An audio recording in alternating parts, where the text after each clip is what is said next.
नमस्कार दोस्तों। आज मैं आपके सामने फिर एक बार आया हूँ एक नए विषय के साथ।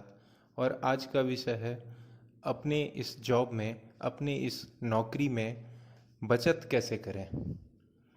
ये तो सभी को मालूम है कि आजकल लोग ज़्यादा हो गए हैं और नौकरियां कम हो गई हैं।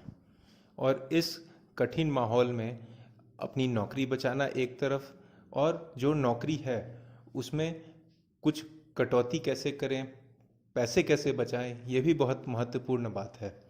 तो आज मैं आपको बताऊंगा कि जो हमारा हार्ड अर्नड मनी है, जो इतनी खून पसीने की कमाई है, उसको हम लोग कैसे बचाएं। तो इसके बहुत सारे तरीके हैं, बट जो सबसे पहला चीज़ हम लोगों को ध्यान में रखना है, सबसे पहली बात ध्यान में रखनी है, वो है कि हमें अपने खर्चे अपनी 1/3 सैलरी में ही निकालनी है। बाकी 1/3 अगर हम लोग घर में हैं, घर का ईएमआई देना है, उसके लिए रखना है। और हमें ये हमेशा याद रखना है कि 1/3 जो सैलरी है वो सेविंग्स में जानी ही चाहिए। तो ठीक है, मान लिया कि आपने ये 1/3 अपनी सैलरी की सेविंग्स में डाल दी, तो अब सेविंग्स करें तो कैसे करें। सेविंग्स करने के भी बहुत तरीके हैं। उसे हम लोग बैंक में रख सकते हैं, उसे हम लोग पोस्ट ऑफिस में रख सकते हैं, उसका फिक्स डिपॉजिट कर सकते हैं, उसकी एनएससी खरीद सकते हैं, उसको रिटायरमेंट फंड में रख सकते हैं जैसे कि पीपीएफ एनपीएस है। तो तरीके तो बहुत सारे हैं, लेकिन वो डिपेंड करता है कि वह इंसान कैसा है, उसमें रिस्क लेने की कितनी क्षमता है। अगर आप अगर आप जवान हैं, अगर आपने अभी अभी नौकरी शुरू की है, तो आपके ऊपर दायित्व तो कम है और आप रिस्क ले सकते हैं ज़्यादा।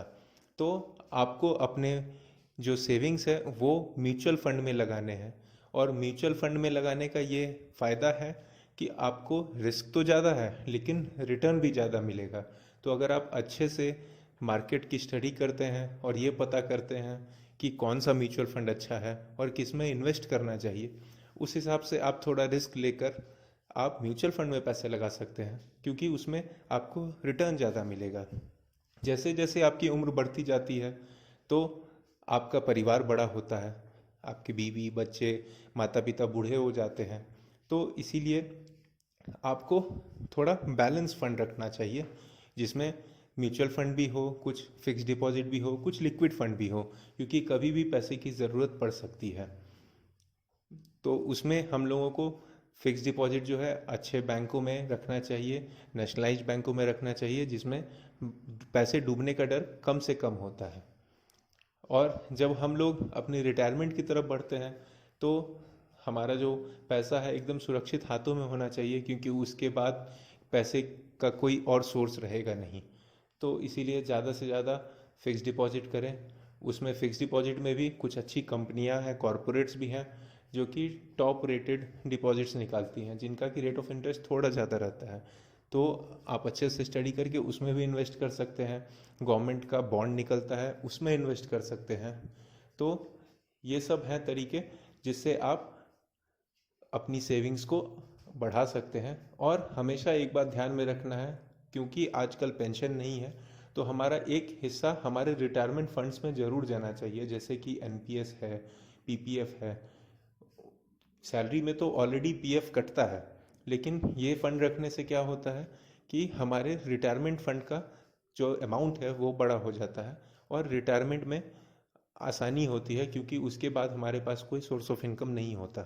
तो अगर हम इन बातों का ध्यान रखेंगे तो हमारा आज नहीं, आने वाला कल भी संवर जाएगा।